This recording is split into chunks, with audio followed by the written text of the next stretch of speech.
اسلام کو بھی ریلیجن کے باکس میں لا کر محدود کر دو کہ جب آپ اسلام کی بات کریں تو کہیں اچھا ہاں اس کے علاوہ اور بھی تو ریلیجنز ہیں. آپ کو تمام ریلیجن کے صف میں کھڑا کر دیا گیا ہمارے دین کو. حقیقت کیا ہے کہ یہ سارے ادیان باطل ہیں, یہ انسانوں کے بنائے ہوئے ہیں یا تحریف شدہ ہیں.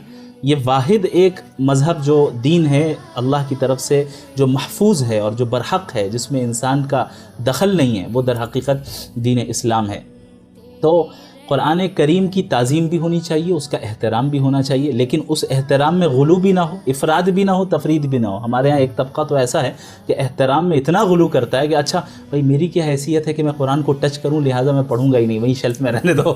تو ایسے افراد بھی ہیں اور ایسے افراد بھی ہیں, اللہ ہدایت دے, تو جو قرآن کا احترام نہیں کرتے ہیں. تو تعظیم اور اس طرح قرآن کی تعظیم کرنا, احترام کرنا جس طرح اللہ کے نبی صلی اللہ علیہ وسلم سکھایا ہے اعتدال کے ساتھ.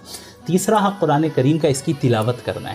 ہمارے یہاں یہ بھی ایک ٹرینڈ چل پڑا ہے کہ بعض حضرات کا پورا فوکس جو ہے اس پر ہوتا ہے کہ آپ کو قرآن کو سمجھنا ہے.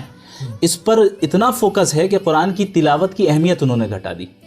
کیا فائدہ, آپ تو سمجھ ہی نہیں رہے ہیں پڑھ کر, یعنی آپ کو تو سمجھ نہیں آ رہا ہے کہ قرآن جو آپ پڑھ رہے ہیں آپ کو تو اس کی میننگ نہیں پتہ ہے, تو تلاوت کر کے کیا فائدہ ہے, اس سے اچھا آپ ٹرانسلیشن پڑھیے.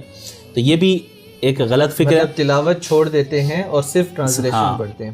یہ قرآن کے ایک حق پہ عمل کرنا ہوا. قرآن کے یہ 6 حقوق ہے, سب پر بیک وقت عمل کرنا ہے. تو تیسرا حق قرآن کی تلاوت کرنا ہے, چاہے سمجھ میں آئے یا نہ آئے. دلیل اتلو ما اوحی الیک, اور اس کے علاوہ متعدد آیتیں قرآن کریم میں جہاں پر تلاوت کے لفظ کو استعمال کیا گیا ہے.